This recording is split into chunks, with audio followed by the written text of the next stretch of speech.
Congratulations to my Model S that just hit 150,000 miles after 10 years. She's still going strong and driving me every day to work.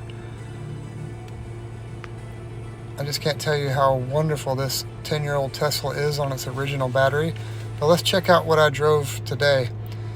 The new hotness is the Hyundai IONIQ 6 electric vehicle. This is an all-electric vehicle with up to 360 miles of range, which is incredible.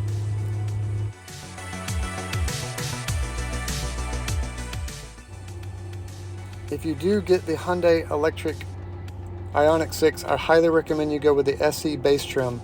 That gets you 360 miles of range. The SEL and the Limiteds have less range because they have lower profile wheels, and they have stuff like sunroofs and things like that, which is great.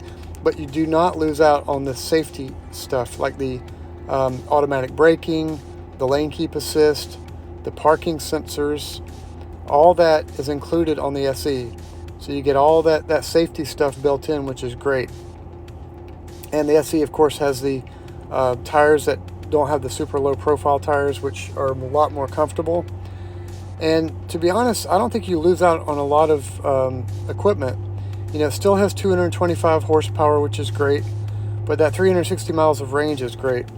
Like I said, the tires are just a standard 18-inch tire, so they're going to be a lot cheaper to purchase also.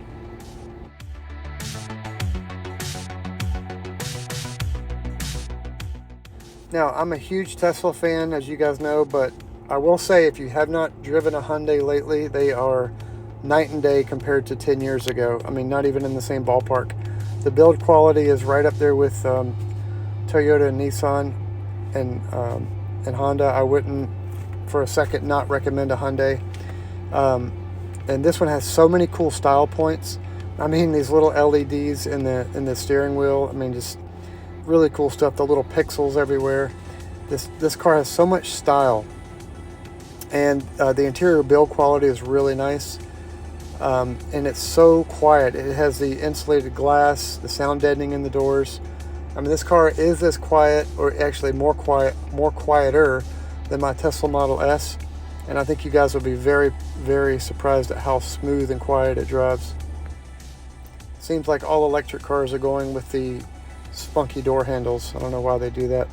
The back seat is very roomy, I will say, but the headroom is not as good as it could be. I think the IONIQ 5 has a much roomier back seat. The seats do fold down. It does not have a ski pass-through, but the seats do fold down. Another reason I would say go with the IONIQ 5 versus the IONIQ 6 is the rear storage area. If you need a lot of storage, this is a trunk. It's not a hatchback. So you have a lot smaller area to store things. Now, like I said, the seats do fold down, but that's a lot smaller trunk than in the IONIQ 5. The looks, I think it actually looks pretty neat. It kind of has like a Porsche Panamera look. Some people call it a 911 rear end. But to me, if you look at the IONIQ 5, if you're into that 80s, I call it retro futuristic styling, the IONIQ 5 is a much better deal. They're willing to deal more because the IONIQ 5 has been out longer. And this white on white with the white interior is beautiful. I think this is a gorgeous spec car. This would probably be the car, if I didn't have my car tomorrow, I'd probably pick up an IONIQ 5 with white on white. I would get the long range battery with rear wheel drive. That would give me just over 300 miles of range. And they do have the 800 volt charging architecture, so they're going to charge super fast. I believe they give you like 80% battery life in 15 or 18 minutes, which is great. And side by side, you can see the IONIQ 5 has really cool styling. So let me know what you guys think of the IONIQ 5 and the IONIQ 6. And if you have any questions, comments, please leave them below, and I'll answer every single question. Have a great day.